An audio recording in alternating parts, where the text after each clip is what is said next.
investeerimisjutud. And action.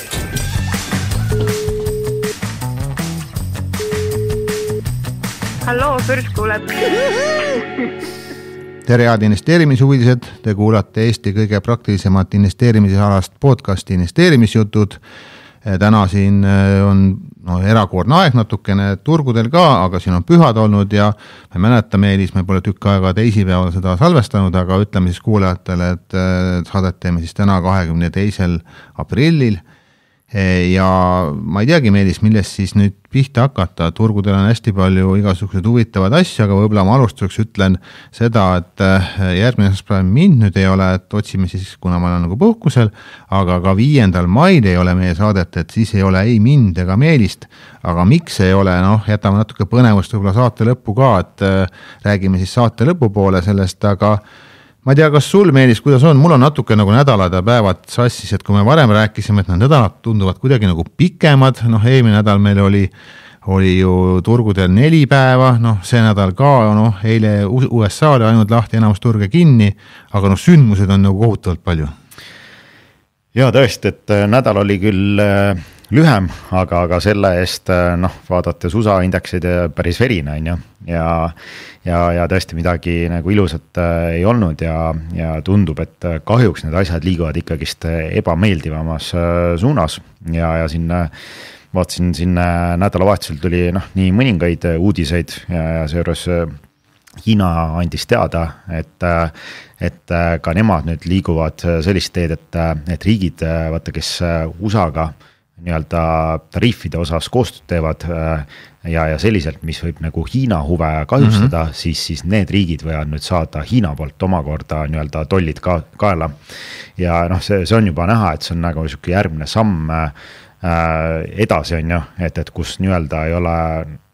see sõda nagu USA ja Hiina vahel, aga kaasatakse nii-öelda kolmandaid riike, et teha siis läbi nende riikide nagu kahju Hiinale või USA-le. Mulle tundub niimoodi, et need 2 põhikaklejat on siis Ameerika ja Hiina ja nad siis üritavad teisi siis mõlemad enda poole meelitada. Ja loomulikult ega see turgudel on ju ei meeldinud, siis eile Euroopa turud olid kinni, aga USA turud olid juba lahti ja siin nagu näha, et siis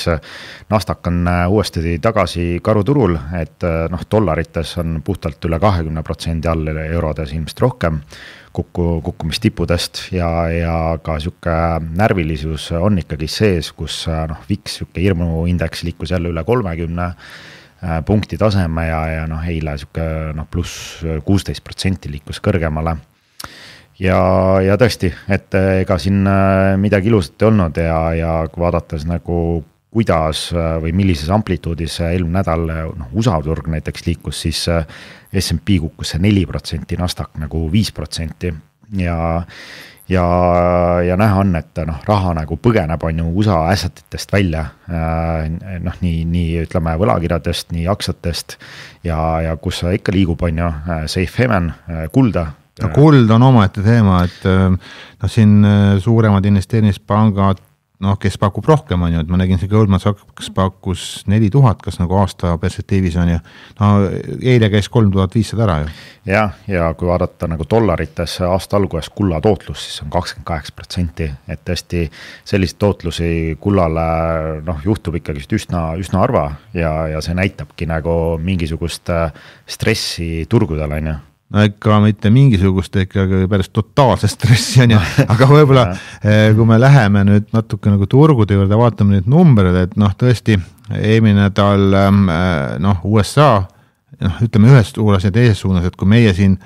mäletan, millal me ossime need indeksid on ju, et 2 nädalat tagasi vist ossimegi umbes 2 nädalat tagasi on ju, et siis oli see nii-öelda Black Monday, me nimetasime, et turud nagu väga palju kukkusid, siis tuli meil päris suur nagu korrektsioon positiivne nagu ülespoole, kui siis Trump teatas, et 90 päevaks siis välja arvatud Hiinale, teistele riikidele siis jäeti nagu 10% toll, läks veel natukene aega mööda ja siis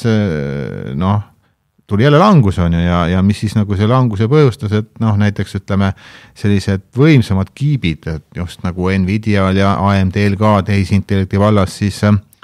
Trump põhimõtteliselt keelustas Ameerika firmadel Hiinasse nende ekspordi ja no jällegi meeletu nagu paanikamüük hakkas pihta. Ja tõesti, et see oli üks nagu põhjus, mille pärast siin eelmine nädal nii-öelda turgud langus sai hoogu juurde ja kui vaadata, kui erakordne ikkagi sellel aastal see langus on, et näiteks kui sa vaatad, et aasta algusest kuni tänaseni, siis tegelikult me oleme USA börside ajaloos number 4 kõige kehvam algusega aasta olnud. Mingi viimase 100 aasta jooksul. Viimase 100 aasta jooksul, jah, et sisuliselt aasta algusest näiteks S&P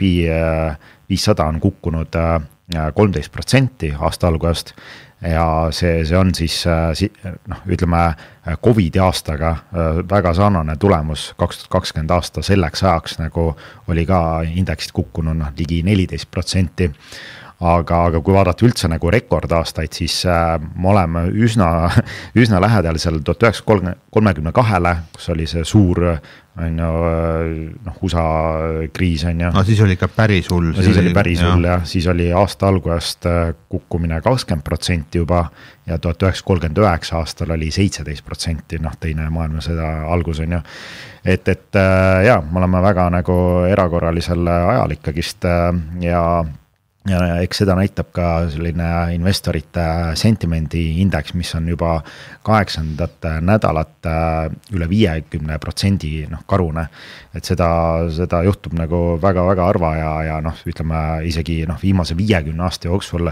seda ongi juhtunud mõni üksik kord on ju. Ja kui sa vaatad, millal need korrad nagu olid, kus investorid olid nagu niivõrd karused, et siis me ikkagist peamegi liikuma täiesti sinna 2008 aasta kriisi, .com kriisi, COVIDi kriisi, et me näeme ikkagist, et turud on täna ikka šokis on ju ja need šokk ongi nagu eelnevalt ikkagist juhtunud, küll väga harva on ju, samasugune šokk näiteks oli 1970 näiteks nafta šokk on ju või 2000 kriis või 2008 pangandusšokk on ju, COVID šokk, et need šokke nagu juhtub, kas on tähendanud, et me oleme nüüd nagu põhjas, pigem väga tihti mitte, et võibolla see kriisi haripunkt või see ehmatus on möödas, aga see ei tähenda, et nagu aktsiaturud on nagu need sellised põhjad teinud nagu. Jah, kõik õige, mis sa räägid, mis mulle nagu tundub, et mul päris tabavõrdlus nägin meedias paar päeva tagasi, finantsmeedias,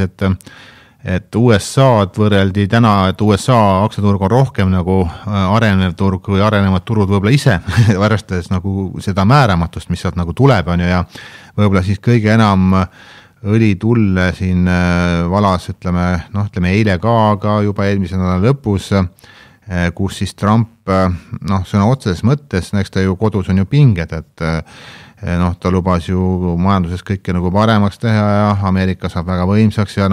tulemus on vastupidi olnud, et kaubad on läinud kallimaks, inflatsiooninumbrid ei taha nagu allapoole tulla ja keegi peab ju süüdi olema ja siis ta sõna otseses mõttes näitas ju näpuga Ameerika Keskpanga presidendi Jerome Powelli poole ja ütles ka, et Euroopa on vist, ma ei tea, 7 korda juba intresse nagu langetanud, aga sina ei tee siin nagu mitte midagi ja vaatasin enne saatesse tulekut huvi pärast üle, et kaua siis nagu Powellil aega jäänud on ametiaja lõpuni ja tegelikult see on järgmise aasta mai alguses, et siin on siis natuke üle aasta ja ütleme, miks siis nagu turud nii närviliseks on läinud, et Trumpi avaldused on niimoodi, et ta otsib nagu ütleme, kuigi juristid on öelnud, et seda ei ole võimalik nagu ennem ametist vabastada, kui järgmise aasta mais, siis tema otsib ikkagi viise või ütleme, üritab näidata, et ta otsib viise, kuidas siis Powellist vabaneda, et saada siis Powelli asemele keegi talle nagu sobiva kandidaat, kes oleks nõus intresse alandama ja selles osas ma arvan, see viimaste päevade paanikamüük ja ütleme, dollarist minema jooksmine on peamine põhjus, ma arvan. Ja tegelikult ju Powell eelmine nädal oli see Fedi koosolek ka, et kus ta rääkis majandusest ja näha on ikkagist, et Powell on eelkõige mures inflatsiooni pärast ja mis on nagu keskpanga eesmärk nagu võidelda inflatsiooniga, et nad ikkagist näevad, et see tariifide mõju majandusele on tugevam, kui nad ise ootasid ja paratamatult sellised tariifid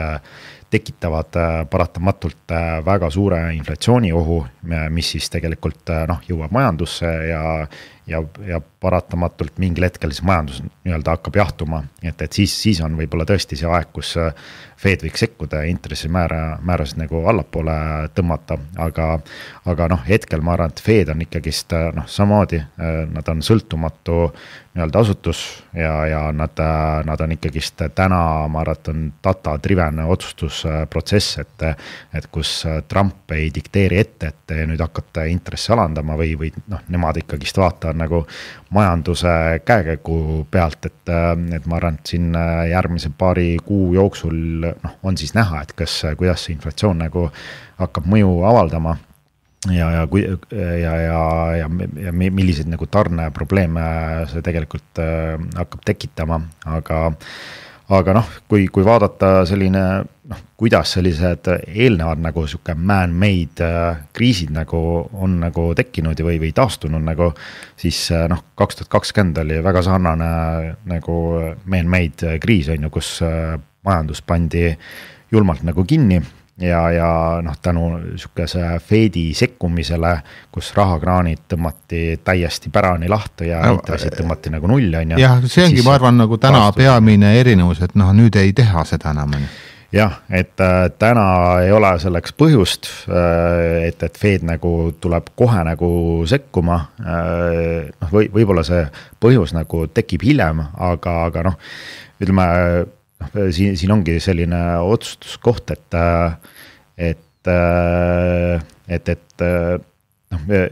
kõigepealt võiks nagu majandus minna nagu langusesse ja siis tuleb on ju Fed appi, et hetkel veel seda näha ei ole, sellega nagu venitatakse, aga näha on, et me juba hakkama nägema kõikides tarneahelates selliseid probleeme, et kus tellimused tühistatakse, mingid pakke tellimusi saadetakse nagu tagasi ja mis see paratamatult nagu kokkuvõttes põhjustab, see põhjustab on ju tarneprobleeme ja tarneprobleemid tekitavad inflatsiooni ja me oleme natuke jõudmas sinna COVID-i aegsesse situatsiooni tegelikult tagasi, et kus kaks kõige suuremat majandust nii-öelda rivaalitsevad ja tekitavad nagu kaose ja kui vaadata nagu ajalooliselt selliseid suuremad kaoseid on ju, mis on viinud väga tihti nagu majanduslangusesse ja aktsiaturud langusesse, siis lihtsalt tasuks nagu arvestada sellega, et näiteks viimase 100 aasta keskmine börside langus on olnud 35% ja 14 kuud, kui sa võtad seal, ütleme, kõige suuremad kriisid välja seal. Eelmisest tipust siis nagu. Jah, eelmisest tipust ja kui sa võtad sealt, ütleme, äkki see 1929 ja mingid siuksed hästi suured kriisid välja, siis ikkagist see keskmine langus kipub olema sinna 30% kanti ja nagu 11 kuud, et täna me oleme kukkunud sisuliselt seal veebruari keskelt, ütleme 40 päeva, siuke a la 2 kuud umbes. Aasta minna. Meil on nagu siin ruumi küllaga veel kukkuda ja okei, meil on nagu see kukkumiskiirus on olnud väga kiire tõesti, et ilmselt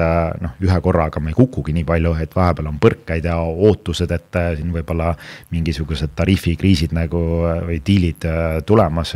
et see nii-öelda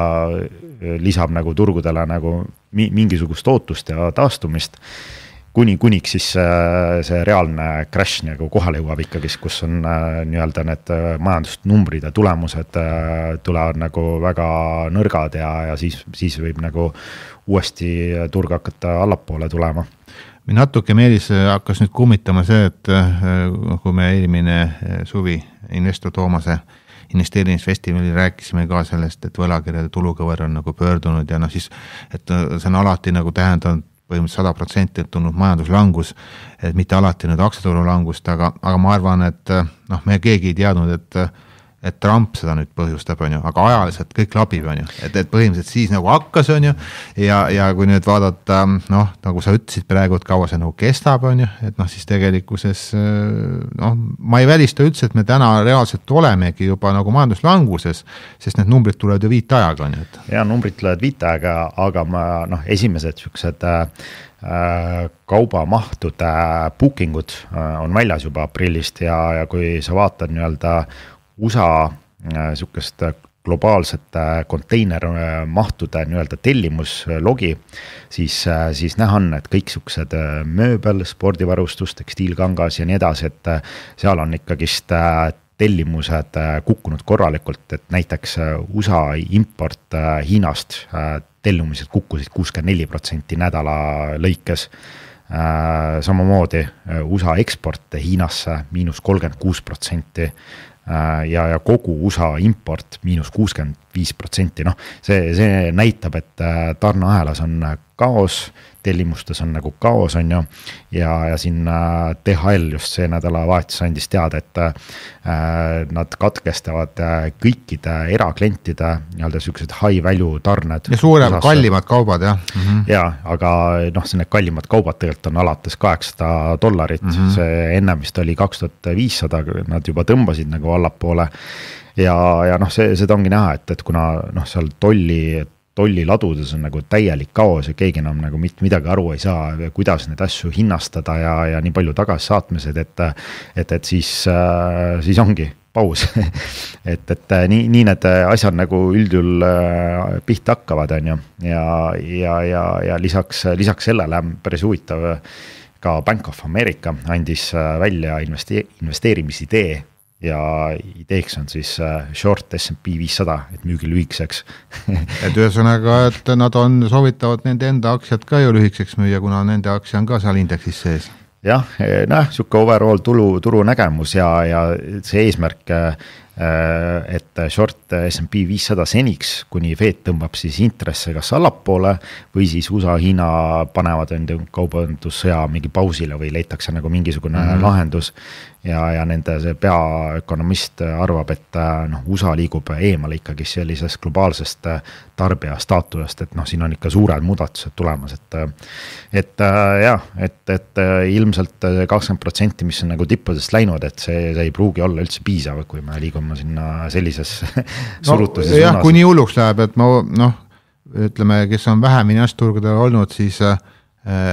noh, selle aasta algusest tõesti graafikud on nagu koledad, on ju, aga venitage see graafik nüüd 3 aasta pikkuseks näiteks, on ju, ja noh, siis on nii väikene nõks allapoole, et no tegelikult siit on nagu ruumi kukkuda päris palju, kui asju korda ei saada.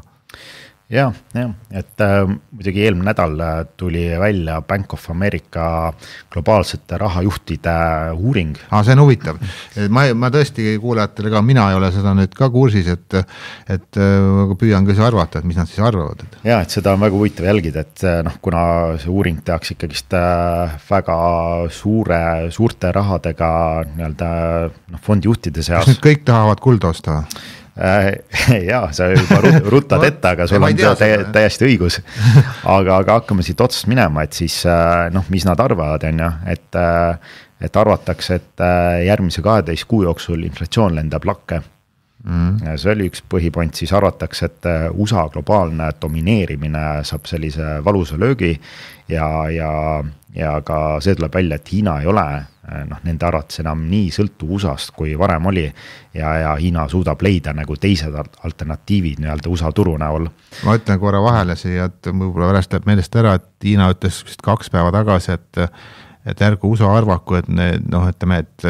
Hiinal on neid nii hullult nagu vaja, et nad on 5000 aastat põhimõtteliselt kui üksi hakkama saanud ja küll nad leivad nagu teisi tarneaheled. Jah, et see ongi, ma arvan, et üks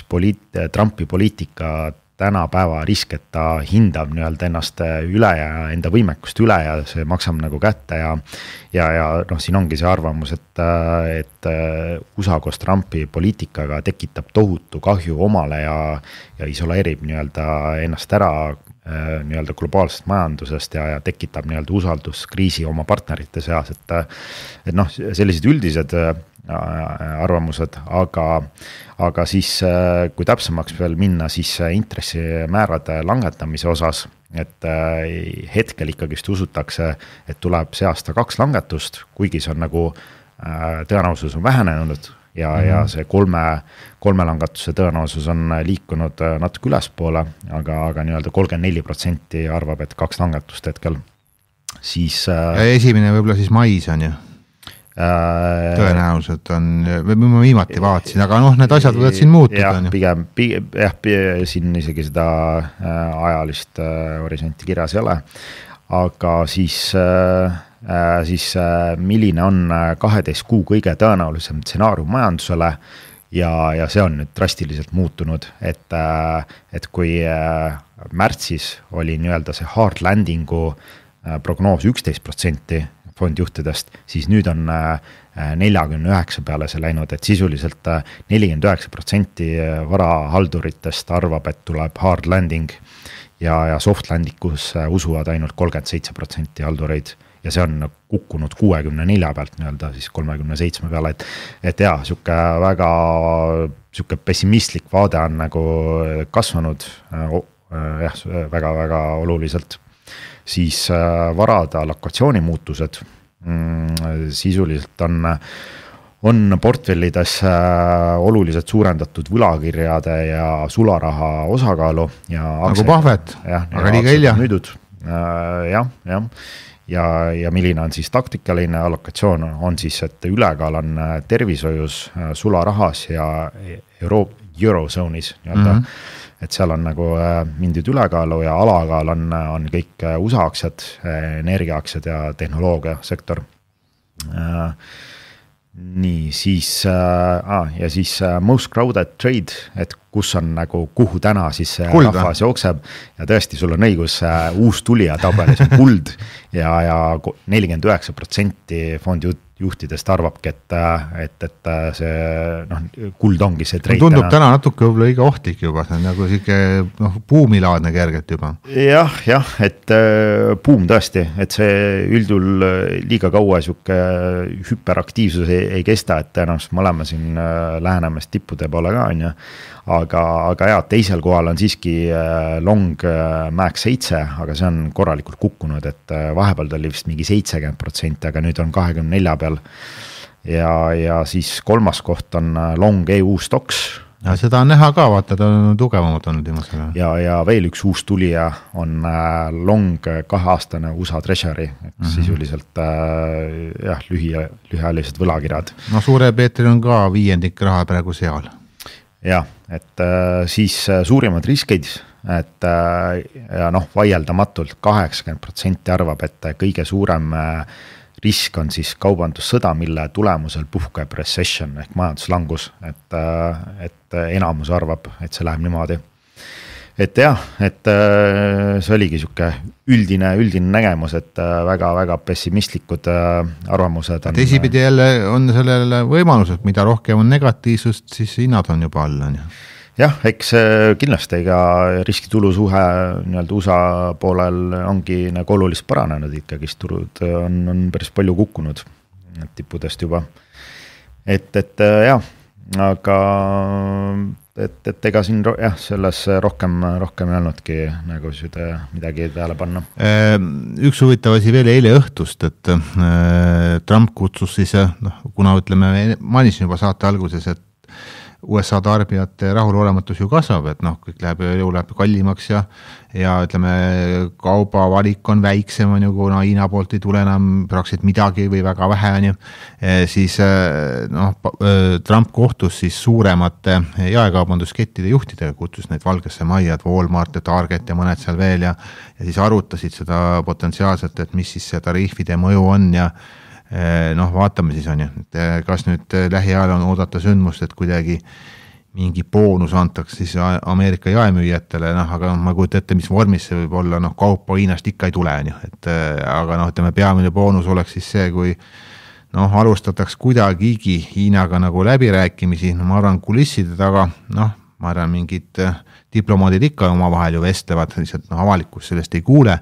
aga Hiina ütles ka ju väga viisakalt tegelikult, et nemad on valmis läbirääkimisteks, aga põhimõtteliselt Trump on see, kes peab sammu nagu tagasi tõmbama esimest ja natuke rohkem austust nagu näitama.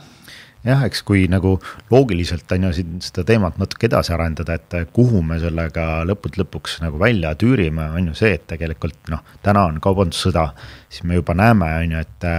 Hiina näiteks, Hiina ja ilmselt teised riigid ka on kohe valmis hakkama majandust stimuleerima, kuna väga palju kaubavahetus käib ära, siis tulevad erinevate riikide stimulatsioonid, toetused peale, mis tähendab jällegist on ju lisalaenu, rahatrükki ja mis jälle teisendub kokkuvõttes sinna inflatsiooniks on ju. Et vaatame, et millal see asi nagu siia majandusse kohale jõuab, aga vaadates nagu Hiina majandus siin, viimane kvartal oli neil väga tugev ikkagist 5,4%. Tahtsin sinna just jõuda, ma ei tea, kuidas minu jaoks oli see üllatus, hakkasin kohe nagu mõtlema, et kui palju me saame neid numbreid võib-olla usaldada, sest Hiina selle aasta, kogu aasta eesmärk oli ju 5% ja esimeses kvartalis ollakse ees. Jah, et eks see majanduskasvu number ongi on ju tagasivaatav nii-öelda number, et ma arvan, et siin siis oli veel hästi. Jah, siis veel oli hästi, on ju, aga kõik need järgmised kvartalid, need numbrid, mis sealt hakkavad tulema, et see ma arvan, et mõjutab ikkagist Hiina majandus ka,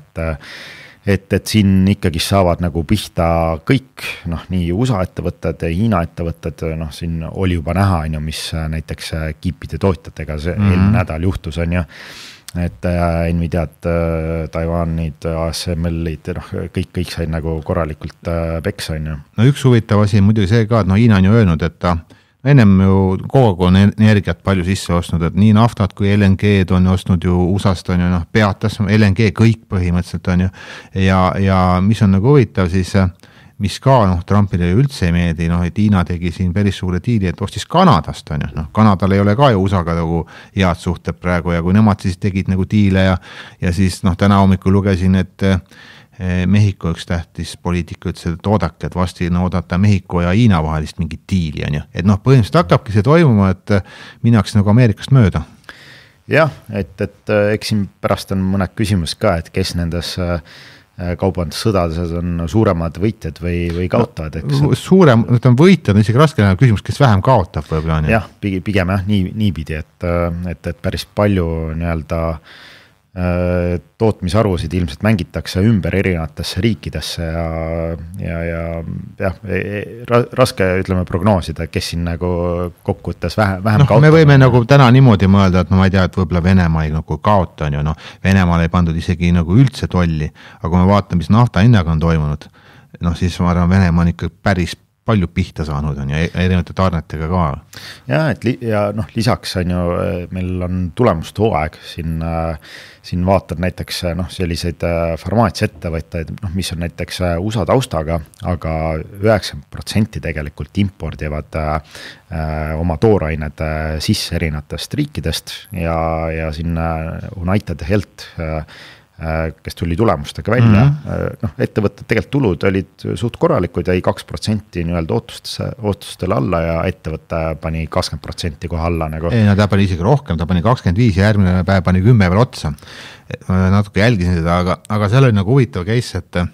see on seotud ka natuke selle, mida natuke ka päris palju sellega, et mida Trump teeb, on ju. Et Trump tõmbab igasugused toetusi nagu koomale, on ju, igasuguseid, ütleme selles sektoris ka, on ju, et tervishoidu vähem raha, samas ütleme elanikkond USA-s nagu vananeb, peab veel rohkem nagu ise oma raha eest nagu maksma, kuni sinna välja, et Trump ründab ju väga teravalt ka ju ülikoole ja erinevad, ütleme, teadusasutusi ja Harvardi ülikooliga, väga maailma üks kuulsamad ülikooli on ju, otseselt nagu tülis oma vahel, et kuna ta on grante igasugused nagu sellised teadustoetusi nagu väga palju koomale tõmmanud, ma tekib see küsimus, et kelle uue siis Trump nagu esindab, on ju, ta ju pikemas otsas ju hävitab otseselt Ameerika innovatsiooni. Ja ma lugesin ka seal mäleta, mis need summad seal olid, et ühesõnaga Harvardil on oma siuke investeerimisportfel ka ja nüüd järsku on neil tekkinud korralik siuke rahavajadus, see oli miljardites on ju ja kui iseenesest nagu ülikoolil nagu raha on, aga need on investeeritud, ma vaatasin, kas mingi 40% sellest portfellist oli private equity, 30%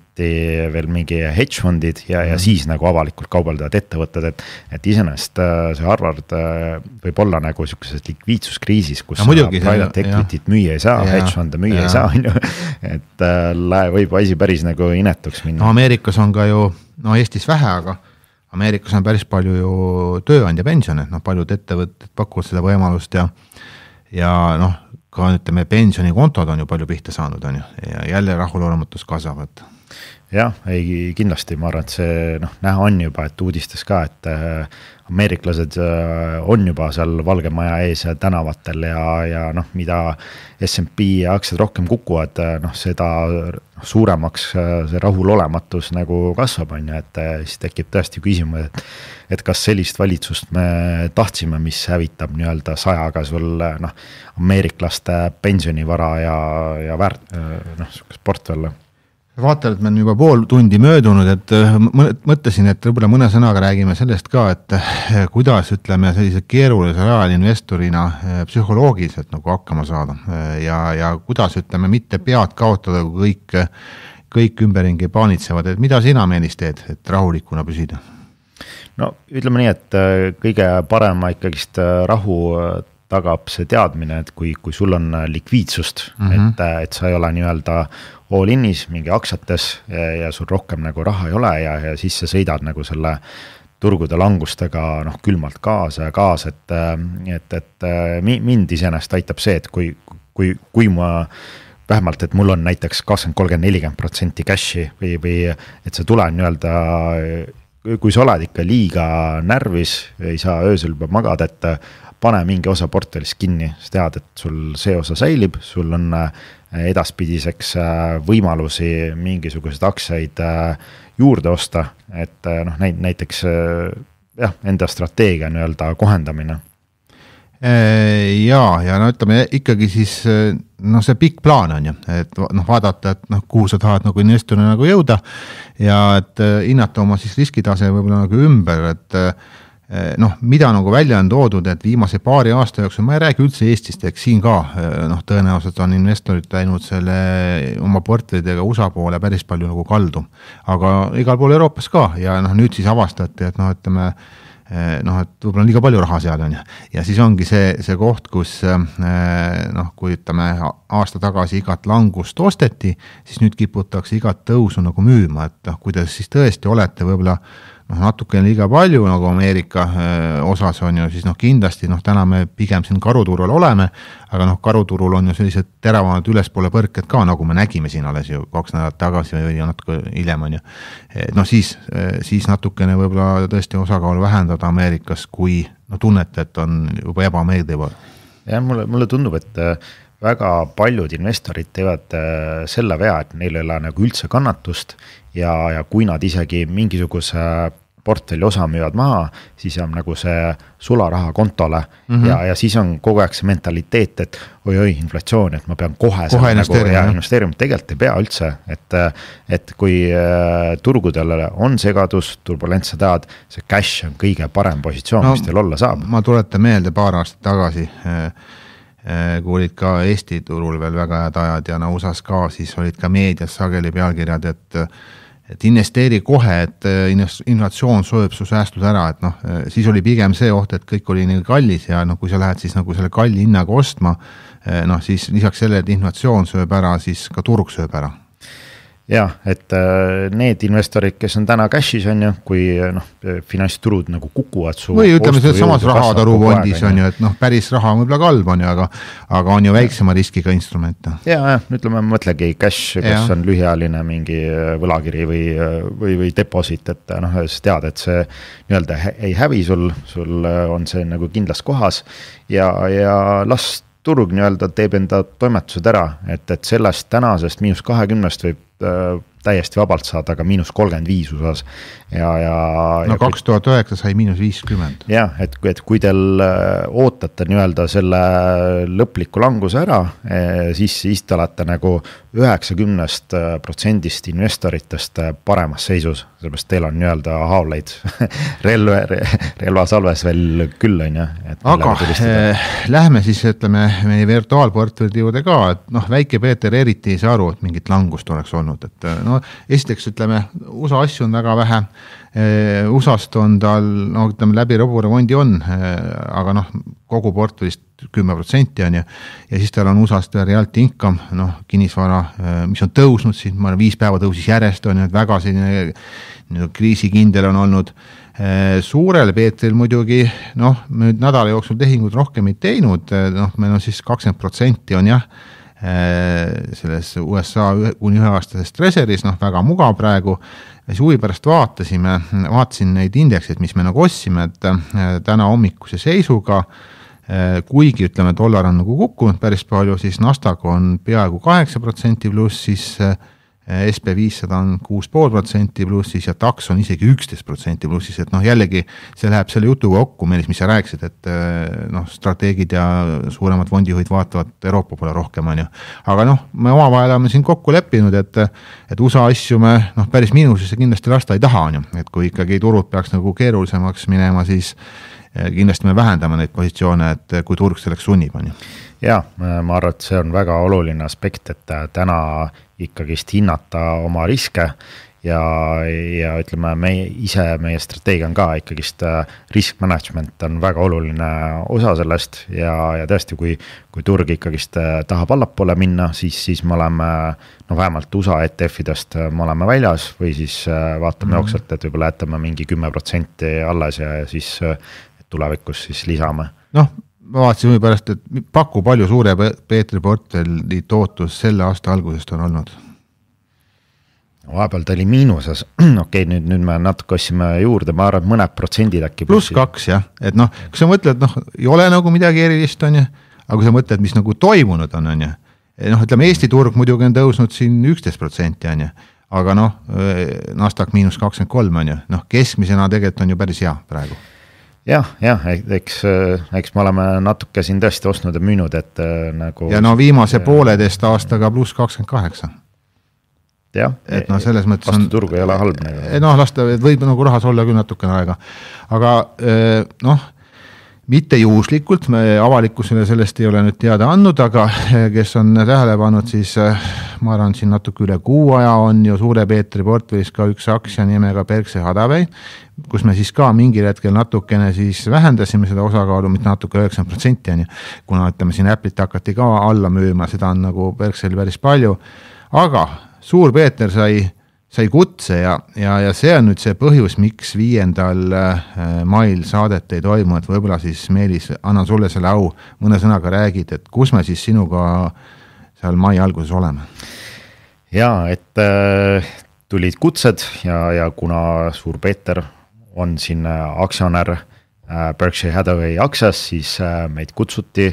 aktsionäride koosolekule. Ja me läheme juba järgmisel kolmapäeval. Ja me lähme täiesti füüsiliselt sinna kohale on ja tuleb jälle on ju teel asuda,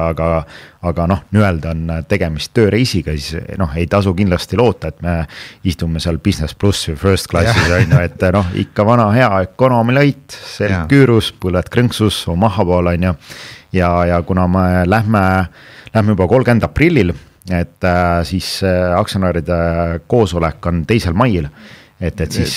Kas see põhiüritus on 3. mai, aga teine on ka seal väiksem üritus? 2. 3. Just, et siis me oleme seal Omahas,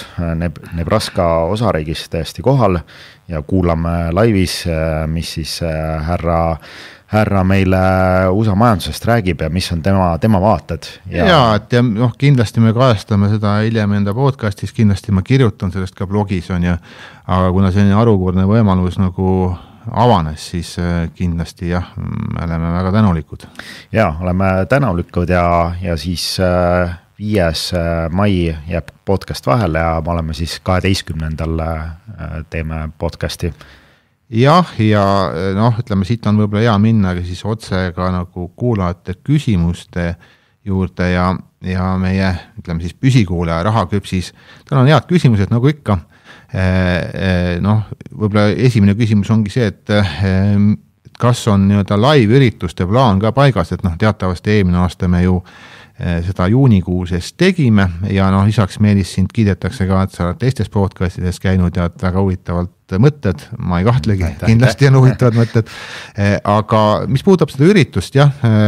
noh, plaanis on ju, aga täpselt ei oska nüüd päevi öelda. Me oleme, eelmine aasta tegime enne jaanipäeva vist. Juuni keskel kuskil. Jah, et me plaanis on jah, et me ei ole veel midagi ära broneerinud, aga tegeleme sellega, et ilmselt tuleb ikkagist. Siis vaatan veel siin küsimusi. Et tariifisõjad, kes võiks võitjatena välja tulla, noh, meie nagul ei ole nagu raske võitjat näha, küsimus, kes vähem võib-olla kaotab ja mulle tundub, et see USA võib-olla isegi suuremad kaotajad tänase seisuga on ja siis kulla kohta ka, et Rahaküpsis küsib, et kuld teeb siin uusi tippe ja et mida see võiks nagu tähendada, et Meelis kindlasti on uurinud ja teab, et kas see väljendab hirmu majanduse halvema käekäigu eest lähitulevikus ja otsitakse ajaloolist turvasadamat. Jah, otseselt, noh sellest me ka rääkisime päris palju, aga nagu me ka mainisime, no tundub juba nagu kerge mullistumine, et kõik jooksevad ühes suunas on. Jah, seda küll, et eks see näitabki, et kui erandlikus seisus me oleme, et siin 40 päevaga on ameeriklaste varadest kadunud $10 triljonit, kõik selliste ajalooliste koostööpartneritega meil on suhted nagu, või USA-l on suhted nagu rikutud ja siuke dollar, kui nagu safe haven varaklass on hakanud nagu pragunema ja lisaks, kui sa vaatad, mis on nagu raha hind teinud ameeriklaste jaoks, siis on nagu üles läinud, et kõik see Trumpi plaan, tariifide nii-öelda sõjaplaan, see hetkel on näha küll, et seal see ei ole nagu alganud hästi. No Hiina ei anna järele sellistel tingimustel. Jah, et sellest on saanud ikkagist finantsturgude šokk ja sellest võib areneda täiesti vabalt viimase 20 aasta suurimaid finantsturgude kukkumisi et jah, see on oht hetkel, et ma ütleks jah, Trumpi plaan hetkel ei paista, et see nagu õnnestub, võib-olla kokkuvõttes see õnnestub, seda näitab nagu aeg, aga see tuleb nii-öelda läbi väga suurte tagasilöökide. Ilmselt see Trumpi plaan oli see, et põhjustab nagu hetkelise šoki, hetkelise nii-öelda finantsturgude languse ja enne kui majandus jõuab nii-öelda päris languesse minna, siis on juba asjad nii-öelda tehtud. Et täna mulle tundub, et ikkagist damage on tehtud ja me liigume nagu päris nagu majanduslangusesse, kaosesse, enne kui need asjad nagu hakkavad paranema ja see võib tähendada väga sügavat finantsturgude langust ja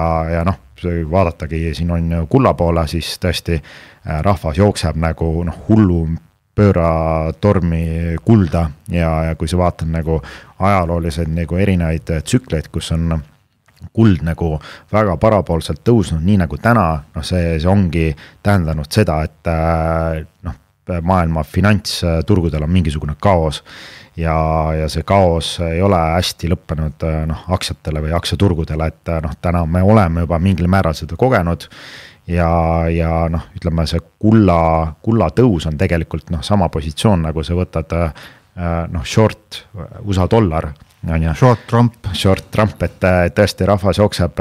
peitu pelgupaika ja see võib veel mõnda aega kesta ja mis muidugi viitab ka sellele, et me liigume väga inflatsioonilisse keskkonda, et kõik on võimalik peale seda, kui tuleb siuke recession, me liigume majanduslangusesse ja siis ütleme koos selle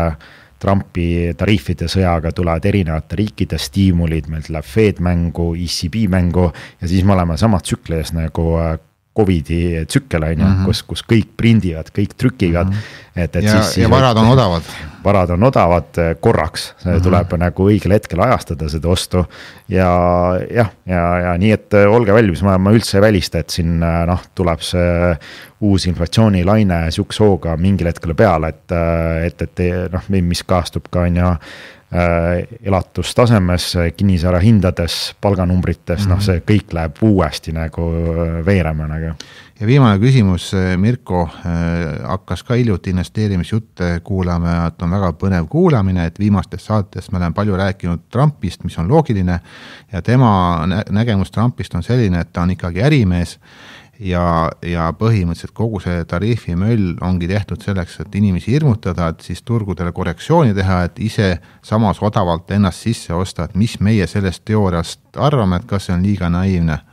Noh, kas nüüd Trump ise ostab, aga siin on jutte küll olnud, et Trumpi lähikondsed on ostnud. Ei kindlasti, jaa. No nagu me just rääkisime, et see plaan oligi siuke hirmutamine, kerge siuke shakeout ja siis kõik need teised riigid eesotsas Hiinaga tulevad nii-öelda tariifide diilile ja annavad alla ja siis ongi let's make America great again. Ta mõtles nagu aktsiaturge ka, et enne neid positiivseid uudiseid osteti seal ja siis jälle osad teadsid. Aga samas Ameerikas on ometi sekk ju, kes on väärtpäeva järelevalve, kes on päris karman ju. No seda on näha olnud ka, et siis kui juba Trump Twitteris tweetis, et now it's good time to buy, et siis juba enne seda tweeti oli näha, et S&P koolides võeti või futuurides hästi suuri koguseid on ju, et kindlasti see info liigub mingitele osapooltele natuke varem, kes kasutavad nagu seda ära,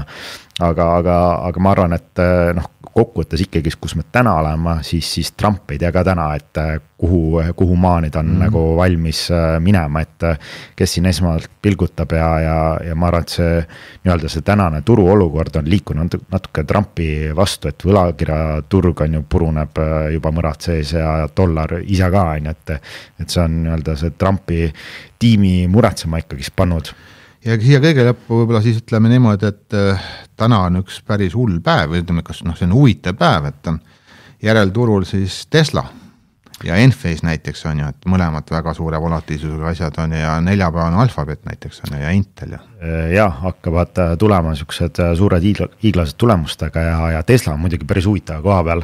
See oled alati vaadanud, ega sa täna ei ole vaadanud, kui palju siis tulemuste peale liigub, et ma arvan vähemalt 10, pigem 15. Ja Teslal ennustatakse siin 10-11% liikumist ja muidugi Tesla on tehniliselt nii huvitava koha peal, et ta mitu korda põrganud siin selle taseme pealt, et kui ta nüüd halbade uudistega tuleb, et siis seal on nagu langusruumi kõvasti allapoole minna ka. Ja Google'il on ka siuke 7%-line liikumine siin soolas, et lihtsalt tuleb ilmselt arvestada sellega, et see VIX on seal üle 30, et närvilisust turgudel on päris kõvasti ja kõik need petid, mis täna teete, see on ikkagi suhteliselt loto, et et ärge lotot mängige, tehke pikaajaline investeerimisplaan ja pidage sellest kinni, aga tõmbame siis selleks nädalaks otsast kokku, et kõige paremat ja kuulmiseni. Hallo. Juhu! Kuule, siia lõppu tahtsin veel sulle öelda, et finantsteenust pakub Swedbank AS tuttu tingimustega ja pea nõu. Esitatud teave on informatiivne, tegemist ei ole investeerimissoovitusega ega kutsega osta või müüa väärtpabereid või teha muid tehinguid. Teave emitentide tegevuse kohta tugineb nende finantsaruannetel ja muudel avalikel allikatel. Cool, aga mis see evidentide on? Ei teagi niimoodi kohe praegu öelda. Ma ei tea. No see, pane ära nüüd. Pane ära toru. Näe. Ciao. Ciao.